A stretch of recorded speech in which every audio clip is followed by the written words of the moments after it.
यहाँ अपने studio guest के पास आना चाहूँगी। इन्होंने अर्बन डेवलपमेंट, अर्बन एरियाज़ के बारे में बात की, शहरीकरण की बात की, और इनका कहना है कि तमाम क्षेत्रों में बहुत काम हुआ है। एक बात जो हम लोग कुछ देर पहले के लिए कर रहे थे नसीर साहब, वो ये कि जो इंडेक्सेशन हटाया गया है उसको कैसे समझें, आम लोगों को इससे क्या फ़र्क पड़ता है, हमारी आपकी ज़िंदगी में इससे क्या असर होगा मकान खरीदने बेचने को लेकर? जी नमस्कार, आदाब, आवाज़ आ रही? जी जी।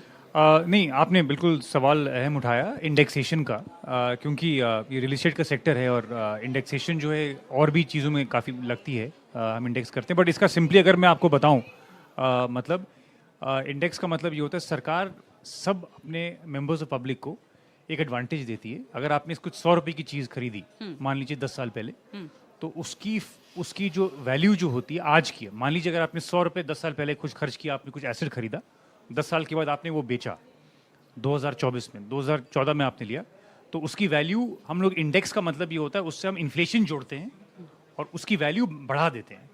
और आज जो कैपिटल गेन आप पे करेंगे जब आप उस एसेट सेल करेंगे, तो वो कैपिटल गेन पेमेंट उस पर होगी, वैल्यू बढ़ा के आएगी बिकॉज ऑफ इंडेक्सेशन।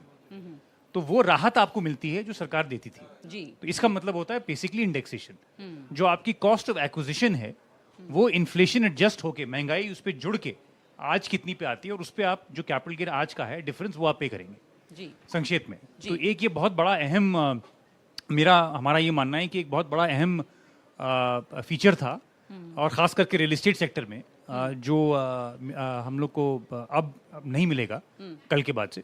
और दूसरी चीज़ मैं ये बोलना चाहूँगा, देखिए जहाँ तक क्योंकि अभी कैपिटल गेन्स की बात हो रही थी और आपने स्टॉक मार्केट का भी सवाल पूछा शुरू में, हमारा ये मानना है कि टैक्स रैशनलाइजेशन जो इन्होंने करा है वो एक अच्छा किया है, क्योंकि बहुत ज़्यादा कन्फ्यूजन्स थी, equities, fixed income, gold, real estate, और कहीं ना कहीं ये डिमांड भी थी कि एक टैक्स रैशनलाइजेशन करनी चाहिए हमें, तो that's a welcome step. The other thing I would want to say is ये जो fiscal deficit consolidation road map जो इन्होंने सेट किया है 5.1 के अगेंस्ट 4.9 और 24-25 में, 25-26 में, आई थिंक उसका एक पॉजिटिव इम्पैक्ट जाएगा इंटरनेशनली।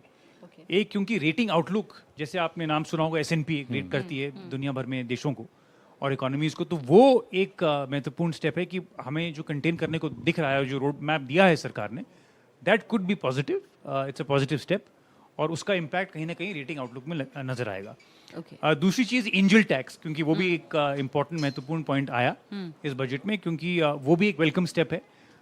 फॉरेन डायरेक्ट कैपिटल और साथ साथ में फ्रेश कैपिटल जो है प्राइवेट इक्विटी से आता है, और जो एक बॉयंसी लाता है कैपिटल इन्फ्यूजन का, वो एक अच्छा स्टेप है जो देखने को मिला है।